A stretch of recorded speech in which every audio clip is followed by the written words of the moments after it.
జగన్మోహన్ రెడ్డి దృష్టిలో ఇంకా ఆంధ్ర ప్రజలు గొర్రెలుగానే కనపడుతున్నారు. ఎందుకంటే తాను ఏం చెప్పినా నమ్ముతారు, తన ఛానల్లో ఏం ప్రచారం చేసినా నమ్ముతారు అనే ఒక భ్రమలో జగన్మోహన్ రెడ్డి ఉన్నాడు. భ్రమలో ఉన్నాడని నేను ఎందుకు అంటున్నాను అంటే, గతంలో కూడా అలాగే అనుకున్నాడు. తనకు 175 సీట్లు వస్తాయని చెప్పి 5 ఏళ్ల పాటు సొంత మీడియాలో కావచ్చు, సొంత ఛానల్లో కావచ్చు జాకీలు పెట్టి లేపితే 11 సీట్లు వచ్చినాయి. అంటే ప్రజలు నమ్మలా, కానీ జగన్మోహన్ రెడ్డి నమ్ముతారు అనే భ్రమలో బ్రతికాడు. సరే, ఇప్పుడైనా జగన్మోహన్ రెడ్డి పందా మార్చుకున్నాడా అంటే మార్చుకోలేదు. 2 రోజుల క్రితం సాక్షిలో ఒక వార్త వచ్చింది. ఏమనంటే, ఈజ్ ఆఫ్ డూయింగ్ బిజినెస్లో నాడు జగన్మోహన్ రెడ్డి ఉన్నప్పుడు నెంబర్ 1గా ఉంటే ఇప్పుడు నెంబర్ 8గా ఉంది. ఇది చంద్రబాబు మార్కు అని. అంటే జగన్ ఉన్నప్పుడు ఈజ్ ఆఫ్ డూయింగ్ బిజినెస్ గొప్పగా ఉంటే చంద్రబాబు గారు వచ్చిన తర్వాత 8వ స్థానానికి పడిపోయిందని చెప్పడం కోసం ఆయన పెట్టినటువంటి హెడ్డింగు. సో అంటే ఎందుకు దీని గురించి మాట్లాడుతున్నాము అంటే, అది అసలు ఈజ్ ఆఫ్ డూయింగ్ బిజినెస్ ర్యాంకింగే కాదు. నీతి ఆయోగ్ విడుదల చేసినటువంటి ఇన్వెస్ట్మెంట్ ఫ్రెండ్లీనెస్ ఇండెక్స్ 2026. ఇది కేంద్ర ప్రభుత్వం తొలిసారిగా ఈ ఏడాదే ప్రవేశపెట్టినటువంటి ఇండెక్స్. దీనికి ఈజ్ ఆఫ్ డూయింగ్ బిజినెస్కి సంబంధం లేదు. ఇంకో విషయం ఏంటంటే, ఈజ్ ఆఫ్ డూయింగ్ బిజినెస్లో ప్రస్తుతం ర్యాంకింగ్ ఇవ్వటం అనేది ఆపేశారు. ఈజ్ ఆఫ్ డూయింగ్ బిజినెస్లో ప్రస్తుతానికి గతంలో ఇచ్చినట్లుగా ర్యాంకింగ్ ఇవ్వట్లా. సో టాప్ అచీవర్స్, అలాగే ఫాస్ట్ మూవర్స్ అని చెప్పి ఏదో కొన్ని వర్గాలుగా, కేటగిరీలుగా విభజించారు తప్ప రాష్ట్రాలని ఈ ఈజ్ ఆఫ్ డూయింగ్ బిజినెస్లో ఇది 1, ఇది 2, ఇది 3 అని రాష్ట్రాలకు ర్యాంకింగ్ ఇవ్వటం అనేది ఆపేశారు. మరి ర్యాంకింగ్ ఇవ్వటం ఆపేసినటువంటి ఈజ్ ఆఫ్ డూయింగ్ బిజినెస్లో ఇప్పుడు 8వ ర్యాంక్ అని ఎలా చెప్తారు? అంటే ఇది ఈజ్ ఆఫ్ డూయింగ్ బిజినెస్ కాదు, ఇది ఇన్వెస్ట్మెంట్ ఫ్రెండ్లీనెస్ ఇండెక్స్ 2026 మొట్టమొదటిగా పెట్టారు. సరే, ఇందులోనైనా సరే చంద్రబాబు గారి ప్రభుత్వం ఆ 8వ స్థానానికి పడిపోయింది కదా అని చాలామంది అనుకోవచ్చు. దీనికి బేస్ ఇయర్ ఏంటో తెలుసా? 2023, 24. 2023, 24 అంటే 24 సగం వరకు ఎవరు సీఎంగా ఉన్నారు? జగన్మోహన్ రెడ్డి సీఎంగా ఉన్నాడు. అంటే ఈ బేస్ ఇయర్ను తీసుకున్నటువంటి బేస్ ఇయర్లలో దాదాపు 90% సీఎంగా ఉన్నది ఎవరు? జగన్మోహన్ రెడ్డి. అసలు ఏంటి ఈ ఇన్వెస్ట్మెంట్ ఫ్రెండ్లీనెస్ ఇండెక్స్ అంటే, రాష్ట్రానికి పెట్టుబడుల వచ్చే ఆవశ్యకత గురించి వివరించే ఒక సూచన లాంటిది. అంటే లైక్ ఆ రాష్ట్రంలో ఉన్నటువంటి ఫెసిలిటీస్ ఏంటి, ఆ రాష్ట్రంలో పెట్టుబడులు పెట్టడానికి ఎంత ఉత్సాహంగా ఉన్నారు అనేది చెప్పడంతో పాటు ఆ రాష్ట్రం చేసినటువంటి అప్పులు, దానికి కడుతున్నటువంటి వడ్డీలు కూడా ఇందులోకి వస్తాయి. అంటే అన్ని బేరీజ్ వేసుకుని విడుదల చేసినటువంటి ఇండెక్స్ ఇది. మరి ఇయర్ ఎప్పుడు తీసుకున్నారు దీనికి? 2023, 24. కానీ ట్విస్ట్ ఏంటో తెలుసా? ఈ ఎంటైర్ సాక్షి ఎపిసోడ్లో ఆ బేస్ ఇయర్ అనేది ఎక్కడా రాయలా. ఇక్కడ 2 తప్పిదాలు ఏంటంటే, ఒకటి, దాని పూర్తి పేరు ఎక్కడా రాయలా, ఈజ్ ఆఫ్ డూయింగ్ బిజినెస్ అని రాశారు. అసలు అది ఈజ్ ఆఫ్ డూయింగ్ బిజినెస్ కాదు. నేను చూపిస్తాను, నీతి ఆయోగ్ విడుదల చేసిన లెటర్ ఉంది. రెండోది, ఆ బేస్ ఇయర్స్ ఉన్నాయి చూసారా, ఆ బేస్ ఇయర్స్ కూడా ఎక్కడా రాయలా. అంటే ఇక్కడ 2 దాచిపెట్టి చంద్రబాబు గారి హయాంలో ఈజ్ ఆఫ్ డూయింగ్ బిజినెస్ అని రాశారు. నిజంగానే పోనీ ఈజ్ ఆఫ్ డూయింగ్ బిజినెస్ విడుదల చేసి ఉండుంటే ఇయర్ సంగతి పక్కన పెట్టి వాళ్ళు రాశారు అనుకుందాం. అది ఈజ్ ఆఫ్ డూయింగ్ బిజినెస్ కానే కాదు ఒకటైతే, రెండోది బేస్ ఇయర్స్ చెప్పకుండా ఎంటైర్ స్టోరీ నడిపి టీడీపీ హయాంలో టీడీపీ వచ్చాక వెళ్ళిపోయిన కంపెనీలు అని చెప్పి ఆ పక్కన 4 కంపెనీలు వేశారు. ఆ కంపెనీలు కూడా నేను ఎప్పుడు చూసినట్టు అనిపించలే. సో దానికి సంబంధించినటువంటి వార్త ఒకటి వచ్చింది, అసలు ముందు చూద్దాం. సో ఇది సాక్షిలో వేసినటువంటి వార్త, 18వ తారీఖు జూలై 18, 2026 వచ్చినటువంటి వార్త. నాడు నెంబర్ 1, నేడు నెంబర్ 8 అని చెప్పి ఇక్కడ చాలా స్పష్టంగా రాశారు. చూడండి, ఈజ్ ఆఫ్ డూయింగ్ బిజినెస్లో ఇది బాబు మార్క్ అని రాశారు. అంటే ఇక్కడ ఏమో జగన్ హయాంలో అభివృద్ధి చెందినట్టుగాను, చంద్రబాబు గారి హయాంలో పడిపోయినట్టుగా ఒక ఏఐ పిక్ని జనరేట్ చేసి ఇక్కడ చాలా స్పష్టంగా రాశారు. చూడండి, ఈజ్ ఆఫ్ డూయింగ్ బిజినెస్ అని రాశారు కదా. ఇది గుర్తుపెట్టుకోండి, నేను ఈ నీతి ఆయోగ్ డాక్యుమెంట్ కూడా నేను మీకు చూపిస్తాను. ఇక్కడ ఏం రాశారు చూడండి, పరిశ్రమలన్నీ పక్క రాష్ట్రాలకు నీతి ఆయోగ్ సాక్షిగా తేత తెల్లం, పెద్ద ఎత్తున పరిశ్రమలు, ఉద్యోగాలంటూ 2 ఏళ్లుగా చేస్తున్న ప్రచారం పబ్లిసిటీ స్టంటే, కప్పం కట్టలేక పారిపోతున్న పరిశ్రమలు, అంతా విచ్చలవిడి అవినీతి, రెడ్ బుక్ రౌడీయిజం అంటున్న విశ్లేషకులు. రాష్ట్రంలో అచ్చంగా నడుస్తుంది బినామీలు, అడ్డగోలుగా కోట్ల విలువైన ప్రభుత్వ భూములు కట్టబెట్టడమే ఇది బాబు మార్కు సంపద అని రాశారు. కానీ ఈ ఎంటైర్ ఎపిసోడ్లో ఇంకోటి కూడా చూడండి, ఎక్కడా కూడా దీని బేసీర్ అనేది ఎక్కడా రాయలా.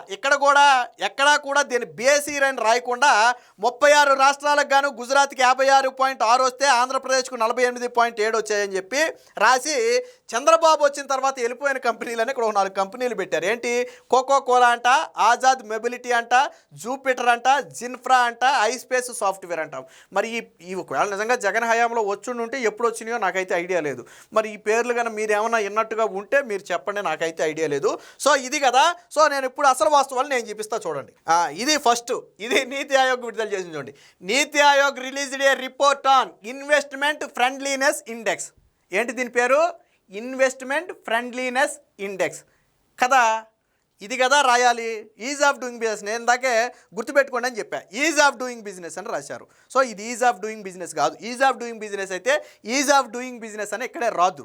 సో రెండోది, ఇది ఎప్పుడు వచ్చిందంటే during the 9th governing council meeting of Niti Aayog held in July 2024 the honourable prime minister tasked Niti Aayog with preparing an investment friendly అంటే పూర్తిగా ఇది గతంలో 2024 జులైలో నరేంద్ర మోదీ గారు ఇచ్చినటువంటి ఒక సూచన సలహా మేరకు తయారు చేసినటువంటి ఇన్వెస్ట్మెంట్ ఫ్రెండ్లీ ఇండెక్స్. ఇది నరేంద్ర మోదీ గారు చెప్పారు. దీనికి బేస్ ఇయర్లు ఎప్పుడు తీసుకున్నారో నేను చూపిస్తా చూడండి. సో ఇది గన అందులో ఏసుండుంటే బాగుండేది. సాక్షిలో దీన్ని ఇలా ఈ పిక్కే గన సాక్షిలో ఏసుంటే బాగుండేది. ఇది నీతి ఆయోగ్ విడుదల చేసింది. ఇక్కడ చూడండి, ఇన్వెస్ట్మెంట్ ఫ్రెండ్లీ ఇండెక్స్ అని చెప్పి ఆంధ్రప్రదేశ్ అని చెప్పి మన ఆంధ్రప్రదేశ్ గురించి ఇచ్చింది. సో 36 అంటే ఓవరాల్ ర్యాంక్ ఎంత అనేది ఇక్కడ 8 ఇచ్చారు. స్కోర్ 48.7. సాక్షిలో రాసింది అదే. సో ఇచ్చారు కదా. సో ఇక్కడ మీరు ఒకసారి జాగ్రత్తగా పరిశీలించండి. ఇక్కడ జిఎస్డిపి ఎంత ఉందో రాశారు, ఏరియా ఎంత ఉందో రాశారు. ఇకపోతే దీనికి బేస్గా తీసుకున్నటువంటి సెక్టార్స్ ఏంటంటే అగ్రికల్చర్ షేర్ ఆఫ్ జీవీఏ. అంటే ఈ మొత్తం వాల్యూలో మన రాష్ట్ర ఉత్పత్తిలో అగ్రికల్చర్ ఎంత వాల్యూ ఉంది అగ్రికల్చర్ అనేది తీసుకున్నారు 11%. కానీ ఇక్కడ ఇయర్ మెన్షన్ చేశారు చూడండి. ఇక్కడ FY 2023 అంటే ఏ సంవత్సరాన్ని బేస్ ఇయర్గా తీసుకున్నారు? 2023. అది సాక్షి చెప్పల. అలాగే ఇండస్ట్రీ షేర్ ఆఫ్ జీవీఏ 29.6. దీన్ని బేస్ ఇయర్ ఎప్పుడుగా తీసుకున్నారు? FY 2023. అలాగే సర్వీస్ షేర్ ఆఫ్ జీవీఏ 58.6. దీనికి బేస్ ఇయర్ ఎప్పుడు తీసుకున్నారు? FY 2023. అంటే మనం మాట్లాడుకున్న మొదటి 3 కూడా పూర్తిగా 100% జగన్ సీఎంగా ఉన్నప్పుడు తీసుకున్నటువంటి బేస్ ఇయర్లు. ఈ ర్యాంక్కి ఎవరు బాధ్యులు కావాలి? ఇక్కడ ఇంకోటి కూడా ఉంది చూడండి. ఇక్కడ FDI ఇన్ఫ్లో అని చెప్పి FY 2024 ఇచ్చారు. సో ఇది 92.13 మిలియన్ అని చెప్పి ఇచ్చారు. సో ఇందులో కూడా 2024లో కూడా ఆల్మోస్ట్ సగం, అంటే ఎన్నికలై చంద్రబాబు గారు సీఎం అయ్యే నాటికి సగం సంవత్సరం అయిపోయింది, సగం ఏడాది అయిపోయింది. అంటే ఒక 6 నెలల పాటు సీఎంగా జగన్మోహన్ రెడ్డి ఉంటే ఒక 6 నెలల పాటు చంద్రబాబు గారు ఉన్నారని మనం చెప్పుకోవచ్చు. సో ఇందులో ఇది బేస్ ఇయర్.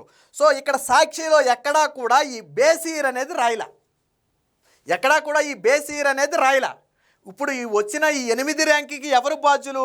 రెండోది, ఎందుకు వచ్చింది ఇంత ర్యాంకు కూడా? 8 ర్యాంక్ ఎందుకు వచ్చిందంటే నేను ఇందాకే చెప్పినట్టుగా రాష్ట్రానికి పెట్టుబడులు వచ్చే ఆవశ్యకతతో పాటు రాష్ట్ర అప్పులు, దానికి కొడుతున్నటువంటి వడ్డీలు పరిగణలోకి తీసుకుంటారు. ఇక్కడ జగన్మోహన్ రెడ్డి హయాంలో అప్పులు ఎక్కువగా తీసుకున్నారు. వీటితో పాటు అప్పులు ఎక్కువగా తీసుకోవటం, అలాగే అప్పులకు కట్టే వడ్డీ ఇతర రాష్ట్రాలతో పోలిస్తే ఎక్కువగా ఉండటంతో ఈ ర్యాంక్ అనేది పైకి పోయింది బాగా. 8వ ర్యాంక్ ఎందుకు పడిపోయాము అంటే జగన్మోహన్ రెడ్డి చేసినటువంటి అప్పులు, దానికి కడుతున్నటువంటి వడ్డీలు అనేవి ఈ ర్యాంక్ని ఎఫెక్ట్ చేసి పైకి తీసుకెళ్ళింది బాగా. సో 1, 2, 3లో ఉండాల్సినటువంటి ర్యాంకు 8లోకి ఎందుకు వెళ్ళింది అయ్యా అంటే జగన్ చేసినటువంటి పనులు. ఇక్కడ మనం తీసుకున్నటువంటి అగ్రికల్చరు, ఇండస్ట్రీ, సర్వీసు కూడా పూర్తిగా జగన్ సీఎంగా ఉన్నప్పుడు బేస్ ఇయర్. ఇది చెప్పలా ఎక్కడ, మీకు ఇక్కడ కనపడుతుంది చాలా స్పష్టంగా. సో బేస్ ఇయర్ ఇది చెప్పలా. సాక్షిలో ఎక్కడ ఈ బేస్ ఇయర్ చెప్పలా.